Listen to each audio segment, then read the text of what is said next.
Olá pessoal, bem-vindos a mais um vídeo. Hoje a gente vai começar com a leitura do capítulo 88 do livro de MFC do Guzzo, que trata do tema da abordagem da dor crônica.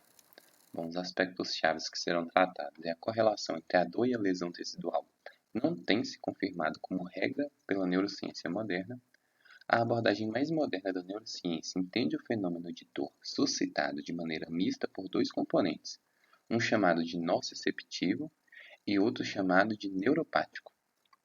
A busca incessante de lesão que explique a presença de dor pode ser geradora de um alto grau de ansiedade e frustração tanto para o médico quanto para a pessoa. Os principais métodos que têm sido utilizados para facilitar a avaliação da experiência da dor são escalas verbais e visuais, como a escala analógica visual. A escala analgésica da Organização Mundial da Saúde deve ser usada apenas para pessoas com dor crônica e é composta por 3 degraus que guiam o uso sequencial de fármacos. Aqui tem um caso clínico, que eu não acho relevante a gente fazer a leitura agora, entretanto vocês podem pausar o vídeo e ler. E aqui são questões para testar o conhecimento.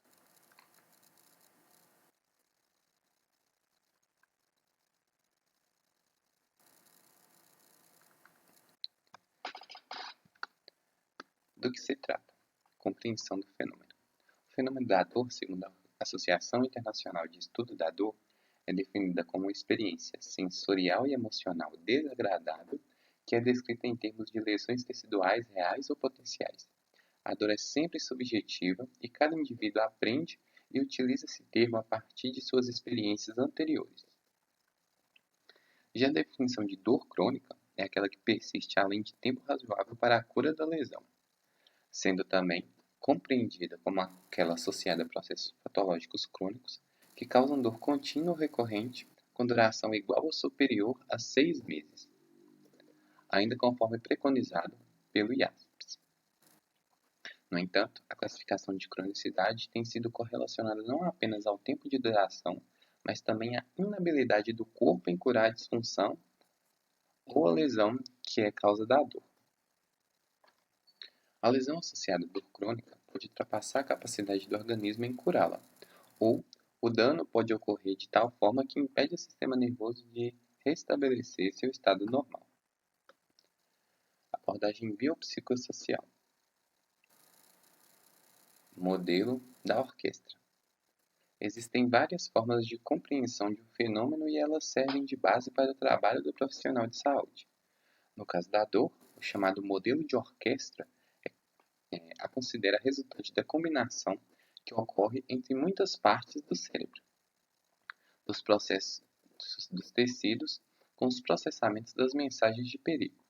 Tal modelo permite o reconhecimento das chamadas indiretas de ignição como parte da experiência da dor.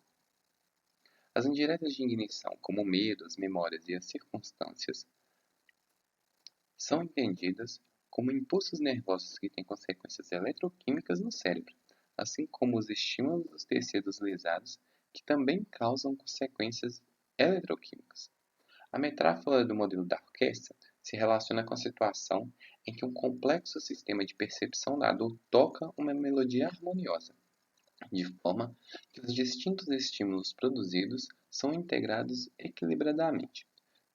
No caso da dor crônica, alguns estímulos passam a ser amplificados e outros reduzidos, e a música passa a ser tocada de forma desarmoniosa. A dor como sinal de alarme. A visão tradicional do fenômeno doloroso, ao qual usuários e profissionais da saúde têm sido fortemente expostos, pressupõe uma compreensão ainda linear da transmissão do estímulo que se inicia com o disparo do impulso nervoso. Este origina-se de um dano tecidual causado por trauma ou inflamação, segue pelos nervos periféricos, pela medula e finalmente é identificado no cérebro. Esse modelo de compreensão tem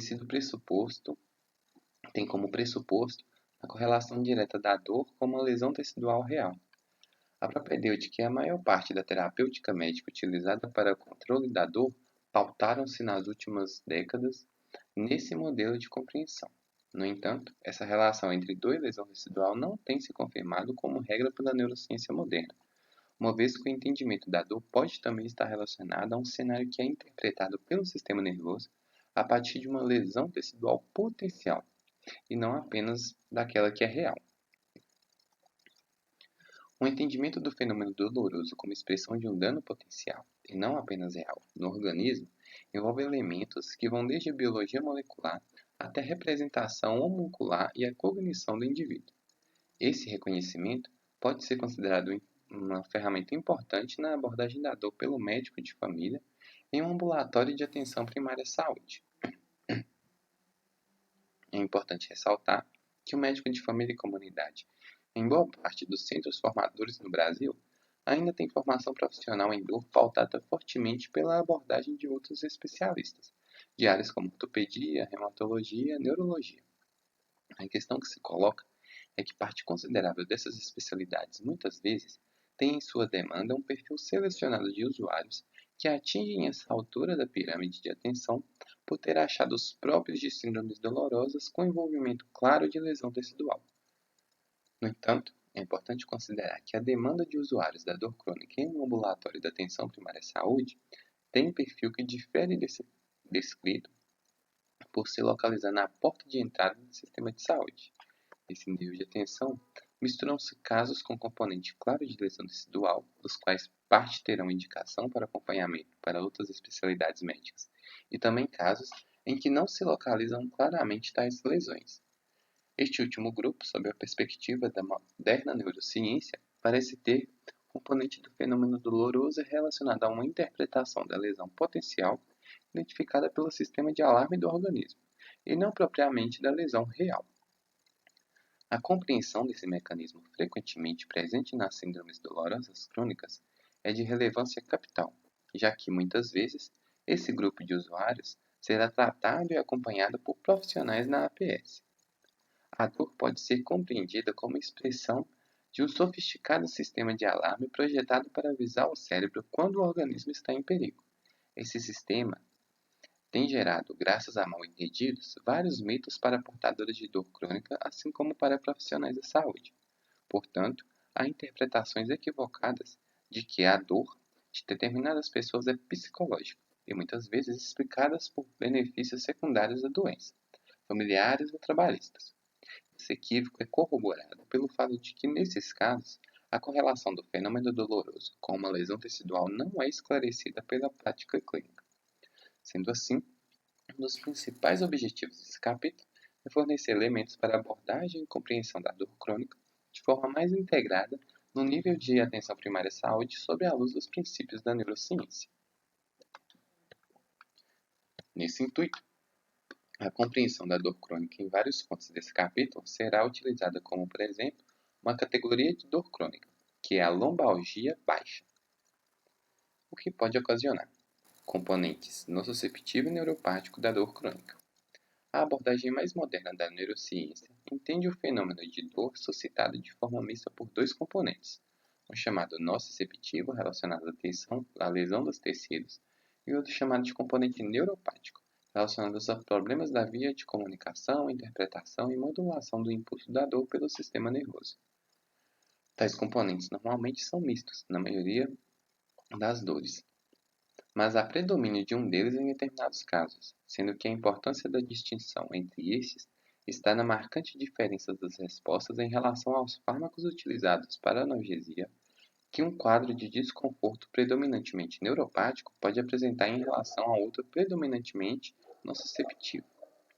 O chamado como componente nociceptivo é bastante conhecido na prática médica, sendo o foco principal da preocupação de usuários e da maior parte dos profissionais da saúde atualmente. Esse componente está relacionado aos danos nos tecidos, como lesões musculares, ósseas e de ligamentos, que geram inflamação na região acometida e, consequentemente, dor local, caracterizada como dor profunda em pontadas ou pancadas. Tem duração limitada e tende a um processo de cicatrização e remodelação como subsequente redução do componente inflamatório. No entanto, se o processo de inflamação local tem duração limitada, porque em alguns casos a dor aumenta e se cronifica e não reduz junto à diminuição do processo inflamatório, como não havendo degeneração local. A resposta para essa questão sobre a cronificação da dor tem sido encontrada exatamente em outro fator gerador do fenômeno doloroso, que é o componente neuropático. A dor associada aos tecidos, que deveria diminuir com a progressão dos processos de cicatrização conforme ilustrado na figura 88.1, nesses casos, passa a ocorrer por um funcionamento desordenado do sistema nervoso e persiste por mais tempo. Nessas situações, muitas vezes não há melhora significativa com o uso de medicamentos como anti-inflamatórios e analgésicos, que agem fundamentalmente no componente da nocicepção. A gente vai agora na figura 88.1. Figura 88.1, gráfico da correlação entre o nível de dor e o tempo de cicatrização. Então, temos o nível de dor, o tempo de cicatrização. Então, a presença da inflamação, cicatrização e remodelação diminui com a dor mais associada aos tecidos, mas o nível da dor permanece com a dor associada ao sistema nervoso. Então, a gente consegue fazer essa diferenciação.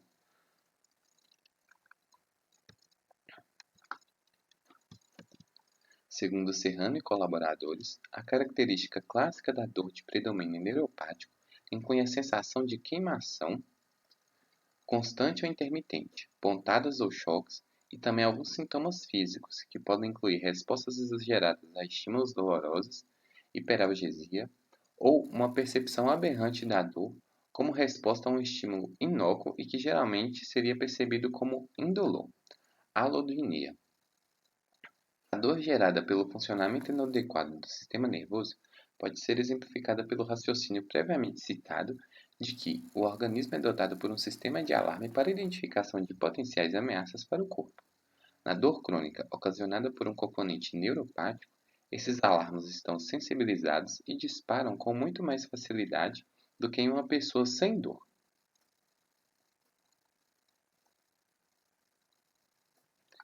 Utilizando uma metáfora, salvaguardada a comparação mecanicista, o fenômeno poderia ser comparado ao alarme de um carro que dispara ao mínimo movimento do veículo ou ao contato leve em uma das portas do carro. Na verdade, não existe nenhum dano ao carro, mas seus alarmes, por estarem desregulados, disparam facilmente, chamando a atenção sem que o carro esteja efetivamente sendo roubado. A pessoa com dor crônica pode não apresentar uma lesão tecidual ou ter uma lesão pequena, mas mesmo assim, seus sistemas de alarme de dor disparam descontroladamente, chamando a atenção muitas vezes, fazendo o indivíduo entender que algo grave se passa naquela situação. Neste estado sensibilizado, a informação que chega ao sistema nervoso central não reflete mais o real estado de saúde, e a habilidade dos tecidos que estão amplificadas e deste modo avisam ao cérebro que há mais perigo nos tecidos do que realmente existe.